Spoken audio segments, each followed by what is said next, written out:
International Scientific Commission spent 2 months in investigation in China and Korea and 3 weeks in systematic study and discussion of the materials they had gathered together.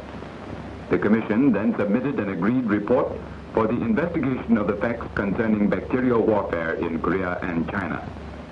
The report is in 4 languages: English, French, Russian, and Chinese.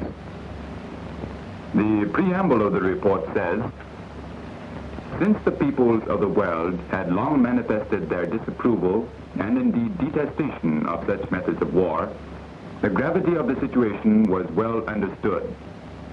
This was the reason for the formation of an international scientific commission which should examine the evidence in the field. The members of the commission, who, conscious of their responsibility, made every effort to free themselves from preconceived ideas, have carried out their investigations according to the strictest scientific principles known to them. The conclusion of the report says, the Commission has come to the following conclusions.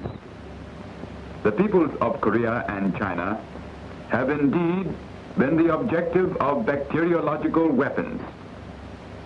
These have been employed by units of the United States Armed Forces, using a great variety of different methods for the purpose, some of which seem to be developments of those applied by the Japanese Army during the Second World War. The Commission reached these conclusions, passing from one logical step to another.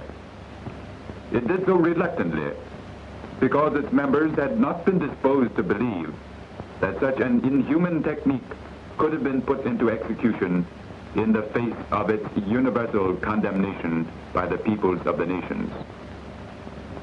It is now for all peoples to redouble their efforts to preserve the world from war and prevent the discoveries of science being used for the destruction of humanity.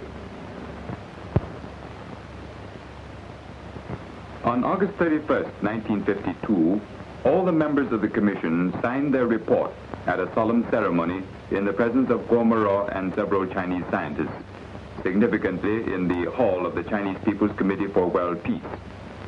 Dr. Andrea Andrian, Swedish member of the Commission, director of the Central Clinical Laboratory of the Hospitals of Stockholm, signs the report.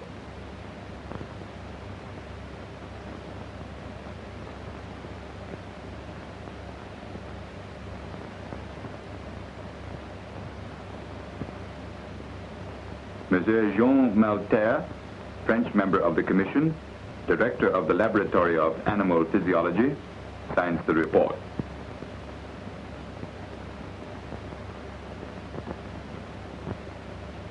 Dr. Joseph Needham, British member of the Commission, fellow of the Royal Society, reader in biochemistry at the University of Cambridge, signs the report.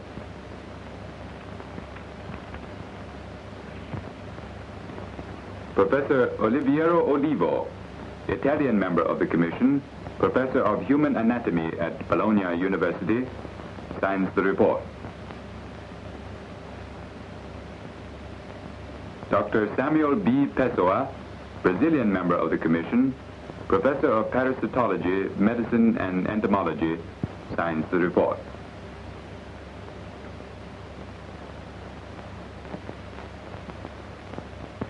And finally, Professor N.N. Zhukov-Vereshnikov, Soviet member of the Commission, professor of bacteriology and epidemiology, and vice president of the Academy of Medical Science, signs the report.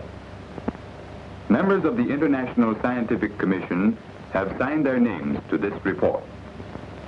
It confirms the fact that United States forces have used bacteriological warfare, which is prohibited by international conventions, in Korea and Northeast China.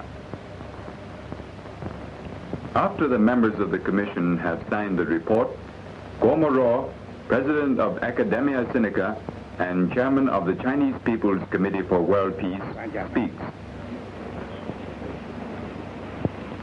为了拯救和平、拯救人道、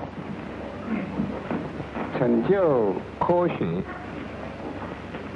你们排除种种的困难，完成了一项很好的工作。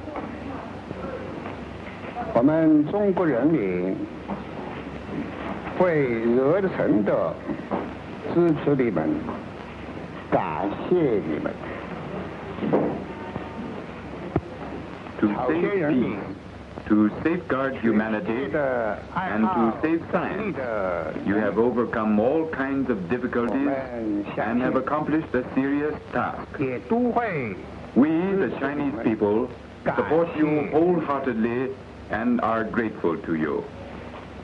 We believe that the Korean people and all righteous people the world over will also support you and be grateful to you. Your accomplishment will go down in the glorious pages of human history. Your honor shall last forever. Your selfless spirit is inspiring. In the interests of truth and justice, great scientists never yield to violence.